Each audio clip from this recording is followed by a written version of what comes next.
We're going to take a step further aside here on WRHU. We'll welcome in now Eric Reed, trainer of the 2022 Kentucky Derby winner, Rich Strike.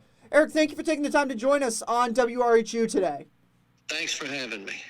So I want to start off by talking to you about when you first got an opportunity to look at Rich Strike.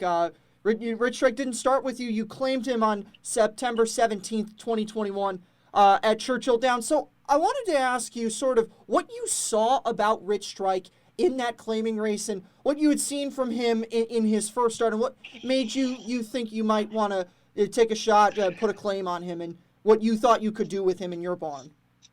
Well, the first thing was we were actually looking at another horse that was in that race, and I came across Rich Strike because I was trying to see if anyone in the race could beat the one that we were going to claim. And I just kept noticing he had all those bullet workouts. You know, he was working extremely fast for a 2-year-old. And then I noticed that he had run, but he ran last. So it kind of made me stop and take another look. And then I kind of put 2 and 2 together. They ran him on the turf going a mile. And I was checking his pedigree out, and I didn't see much turf in it. I thought, well, they probably were just running him for the mile rather than the turf. And, of course, the 30 claimer was on the dirt. And he had worked so well on the dirt, it was kind of a gamble. But being by a son of Curlin, I just thought that it probably was going to be all right because 2-year-olds don't work that fast unless they have some talent. And I was just gambling that the turf is the reason of the last place finish, and obviously it was. And so when you got him in your barn, what did you notice from him physically as a horse? Because you said you'd been seeing the bullet workouts with him. What was some of the big things that stood out to you about him as a physical talent?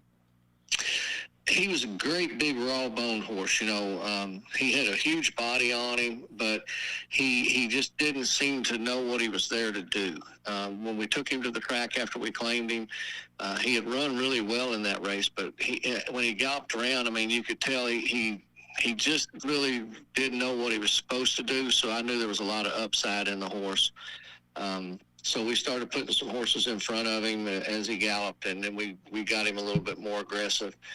And that's why I put him in the race at Keeneland, just to see if coming out of the maiden 30, I mean, you go from maiden 30 to an allowance at Keeneland, you're catching some pretty good horses. And that was really just a test to see if he had learned anything or what kind of potential was there. And I mean, he probably should have won that race. So then I knew we had something special. And when you saw that with him, did that give you the confidence to move him up to Stakes Company? Because you ran him in a few black type races following that October 9th allowance at Keeneland. Yeah, really, I just I knew that the way he ran over the Churchill track and that he was just getting warmed up. And I believe that day he ran the final furlong at 12 flat, and that was, you know, being eased up. So I just, you know, you've always got the dream of a 2-year-old that can go long over the Churchill track, that as a 3-year-old you might be able to do something like that. So I thought, man, this horse got a lot of room to improve. We definitely haven't seen the best of him, and we kind of mapped out a plan to start there at the fairgrounds and let him tell us what was going on. And he didn't run very well in that race. He was 5th, I believe, but he was very immature in the race, and everything that could go wrong in the 4 days leading to the race did. And that's kind of when I realized he's very one-dimensional. You can't change his pattern because it messes him up, and that's what happened down there. So at that point, I knew I only had 2 or 3 more chances to get points, and Turfway was our home base. He'd always trained well there, and I thought, well, let's try to get the points at Turfway, and that's why we chose the course we did. And did any of the early, you mentioned Turfway was your home base, did any of the early start at Ellis on turf influence that plan, or was it more of an idea of this is the place where we can get points, we know that he works well over this surface, we'll try him here? That's what it was. I mean, we didn't want to put him on a van and haul him 1,000 miles each direction, you know, for races in New Orleans, or 800 miles to Oaklawn Park. You know, if we did get the points doing all that traveling, he probably wouldn't have any legs to run in the race. And I knew if I could keep him at home and he would handle that track. And truthfully, if he didn't run well in the first stake, then we were going to have to go back and start, you know, start trying to find a spot to get points on the dirt, and it would have been a lot of traveling. So we got lucky that the first time we ran him at Turfway, he liked the track and showed us that he could probably win one of those preps. And you said that he was, in some of his early races, that he was a little bit raw, didn't really know what he was doing. Did you see a maturity grow with him across those races at Turfway, the first couple leading up to the Ruby? I saw maturity from the race in New Orleans to the first stake at Turfway. I mean, I could see he was starting to get more focused. And then after that stake at Turfway leading up to the Battaglia, he trained much better. So I could see he was moving forward.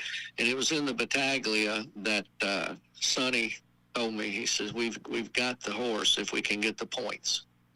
And so, you said the Battaglia. What was the biggest thing that stood out from his run there to you going into the Ruby and gave you guys the confidence that if you could get the points, you could get him to the race? Well, he got in a lot of trouble in that race. He was running so hard down the stretch, and that's a tough track to close on, especially with a short stretch at Turfway on the synthetic. And he was running over horses in that race. If he'd have got a clean trip, he in my opinion, was going to win. And the gallop out was huge. So we just, we knew at that point if he stayed healthy between there and the Jeff Ruby, we'd have a real shot to win at 1 1/8 in the Jeff Ruby. And unfortunately, the track was so speed biased that day that it didn't look like we were going to have any chance at all. And matter of fact, Jimmy McNerney, the track announcer, called me a couple races before the Ruby, and he said, "Man, you're up against it today." He said, "I'm calling these races." And he said, "I don't think I've called anybody further than fourth that hit the board." And, it was Richie's style. He was way back there again. But he did manage to get going just enough to get up to get third and get that 20 points. And what did you see from him in that effort there, coming from last, and on a day where you mentioned that it was not favorable to closers? What did you make of that run to be able to get up and get third and lose to a couple of solid horses on top of that, but also just with the way the track was playing that day? Well, it showed he matured a lot. It showed he never gave up in his races. I mean, he was trying all the way, and then as soon as the races were over, the other horses were spent, and he was just getting really going. I mean, in that 1 1/8, when he galloped out around him again, I've told a bunch of people if the racing form would put down the gallop out, another line after he'd have been the favorite in the Derby because he was 8 or 9 in front of everybody galloping out in every race. But the form doesn't show it. So if you didn't see the race, you didn't see what we saw after the finish line. And we knew he liked Churchill. We knew we were getting ready to get another furlong to run on. And I knew when he got on the dirt, he was going to take another big step forward. And I want to follow up on that. How did you, going into the Kentucky Derby, you were getting the extra distance there with the 1 1/4. How did you feel that was going to suit him going up to that 1 1/4 distance? I knew probably half the horses couldn't run that far. And if he got a good trip, that would put him beating half the field. And there's just this little spot inside of me that thought, he loves the track. He's getting better. He's not reached his best race. Most of these horses already had. He's not traveled. He's not worn out. And we really was hoping, to hit the board and thought that with his closing kick, he could do that. But the biggest thing was he's going to pass 20 horses because I knew he was going to be last at one point early in the race. It's just the way he is. And he was a little farther back than I thought coming out of the first turn, but then the speed, started to back up going in the second turn. And I knew as we got in there, he was within 8 or 10 lengths with a half mile to go. And I thought, well, I know I'm not going to get tired. It's just, can he get through that blob of horses?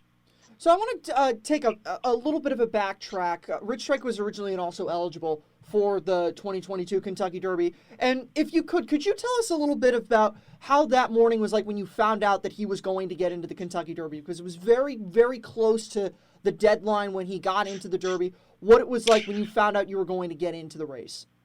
I wish I could bottle up the emotions you get when that happens, but we had been told at 8:45 by one of the guys assigned to us that he had not heard of any scratches and that we wasn't going to get in. At that time, the security guard that was assigned to us got a phone call, and then she packed up her stuff, closed her chair, gave me a big hug and said, I'm sorry, but they've told me I don't need to be here anymore. So we knew we were out at that point. And I made a phone call to my father and a couple friends And then Marty McGee with the Daily Race Forum, he sent me a text asking did I want to make a statement about not getting in but being so close. And I did. Kind of a private, funny joke that I sent him, and then I just told him, it was a great opportunity. Somebody had to be the bubble boy, and I was glad I got that close, as close as I thought I'd get. And a couple minutes before 9, which was the deadline, then the phone rang. It was Churchill Downs, and it was Barbara Borden asking me did I want to run in the Derby on Saturday. And when you get that phone call, you said you wish you'd be able to bottle up the emotions there. From that point, you're in the Kentucky Derby. Does your mindset go to we always thought if we could get the points we could run well. Now that you're in the race, your expectations were that you were going to beat some horses and you were going to hit the board. Yes. Yeah, I thought we could hit the board for sure. I knew in my heart he would split the field at worst. And the biggest thing that happened to me once we got in was the 1,000 pounds I was carrying on my back for getting, family, my father, the help. I wanted those guys to enjoy the Derby and get to make the walkover and say they participated. So at that point, I'd accomplished about everything I thought I would with the race. And the rest of it, we were just hoping for a good outcome from him. Little did we know how good it was going to be. And I want to ask you if you could describe what the walkover for the Kentucky Derby is like, because it's so often described as a very emotional, very overwhelming experience. Could you talk about what the walkover is like and, the lead up saddling and then when they come out on the track and they play My Old Kentucky Home, all that pomp and circumstance? If you're in the horse business, it's got to be like winning an Oscar or a Super Bowl or World Series. They make the call to get your horses ready for the walkover, and you start preparing, and the butterflies are going, and you're emotionally wrecked. And then they say bring them to the to the track, to the chute, to get ready for the walkover. So then you get on the track and you're walking around for 5 or 6 minutes while they're waiting on all the horses to get there so they can start over. And you can feel the energy. I mean, you can just feel it. And then they say, okay, let's, they point to the first horse, and then you start to walk over. And as you approach the crowd, the roar of the crowd, you can feel it. You can feel the noise hit your body as you're walking. And of course, it just gets louder as you go. And the horses are so well schooled for it that they took it a lot better than we did. I was nervous. I kept thinking the noise was going to scare the horse or all the other horses. And everybody did such a professional job that the horses were just, really good on the walkover. And then as you walk in the paddock through the tunnel, you got all the fans on both sides and they're screaming your name and the horse's name. And then you walk into the actual paddock and it's jam-packed with owners and friends and, of course, 20 horses. And then you just go to work. It's business as usual. Get the saddle, have a little talk with the rider, enjoy what's happening. And then when they say riders up and the My Old Kentucky Home starts, I mean, it gets real, real, real emotional. And so I want to go to the actual running of the race. You sort of described it a little bit earlier, but that was an insanely fast pace in that Kentucky Derby. Did you have a sense as to how fast they were going in that race? I remember my father looked over at me after the half mile, and he says, "Boy, they've burned it up." He goes, "We don't have to worry about those 3 horses." And I really kind of zoned out at that point because I was watching, where Richie was during the race. So I didn't pay attention to any more fractions. But when I saw the half-mile split, I knew everybody that was probably 5th place or back had a big, big shot. They really set it up for anybody that wasn't up there in the top 3 or 4 horses. And when he started to make his move, when did you pick him up that he was moving in the race? Well, I saw him catch the group going into the turn, which is with a half mile to go. Lost him all the way around the turn, never saw him. And I looked over at my best buddy, Ken Tyson, and I said, KT, I said, I can't find him. Where is he? And he goes, man, you're on the rail. He said, you're 5th. So then I saw the red blinkers, and I knew that was me. A lot of people, when he won the race, thought it was the 2 horse. Because you couldn't see the saddle tail so well, but I knew it was Richie because of the blinkers. But at that point, it was really exciting because he was already in 5th with a quarter mile to go. I knew nobody was going to pass him. And I was like, well, no matter what, we're going to leave here with respect. And then mid-stretch, he almost ran over Medina. I can't think of that horse's name off the top of my head, but it was Pimyock Team's horse. But, that horse was stopping really fast, and Sonny had to make a split-second decision, and he pulled around him just at the last minute, or, he probably clips heels with him. And I thought that would stymie the momentum he had, but he hit another gear after that. And I realized I was in third place. So I told my father at that point, I said, my God, we're going to hit the board. And I looked up. Tyson started saying, oh my God, he was getting louder and louder. And then I realized, we were catching the front two, and we were about to him. And right about the time he put a head in front, my buddy Scott Wilson kind of slammed me on the back, and I went down. I didn't even see him cross the wire. So you sort of described that at that point in the race, when you saw that he was in front, you went down, and it's a moment that was caught on the TV cameras and moved a lot of people. And so I'll ask you, from what you remember, what was the feeling like when you had won the Kentucky Derby, and maybe a couple minutes afterwards when it started to, I don't know that it sinks in immediately, but when you had the realization that I've won the Kentucky Derby. It happened so fast. I remember I was hearing a voice in my head saying, no way, no way, no way. And then, Ken Tyson grabbed me and got me back to my feet because they were getting ready to pile on me like in the Super Bowl. And he grabbed me around the neck. I'm looking at a picture right now of him pulling me out of the paddock with his arm wrapped around my neck. And it was, it was a great day. It's a feeling that you'll never be able to describe ever. But it was like you're in another world at that point. And I had about a minute and a half of people running to me through the tunnel, telling me how happy they were. And I was, of course, inviting them all to the winner's circle. And then I looked up, and there was the NBC camera. And at that point, then your celebration time is great, but now you're being interviewed, and it just brings you back to earth, so to speak. And the rest of the time, it was just so proud because I was watching my dad enjoy it, and all my friends that were there, and it was like the Lord had blessed us in a way that you just can't even imagine being blessed. And you sort of talked about getting to experience that with your father, and I wanted to ask you, just a little bit further, what was that like? Because he was a trainer before you. What was that like to be able to have that experience to win the Kentucky Derby alongside him? It meant more to me that he was there than winning the race. I had been in this business for 40 years, and I'd had some good races and some wins, and I'd had a great career. But knowing that my dad not only got to be there, but he was going to get up on the stage, because I wouldn't have been there if it wasn't for him. I wouldn't have been a horse trainer if it wasn't for him. And after everything he'd gone through in his life, I think it meant more to me knowing that he was there and what it had done to him, to get there. That was the highlight. I mean, I'd trade it all. I trade every win I had in the world away just to watch him do that again. But winning the race was awesome. As a trainer, it's a dream come true. But knowing my dad was standing there after everything he had been through, I felt like I'd finally given him a gift that he deserved.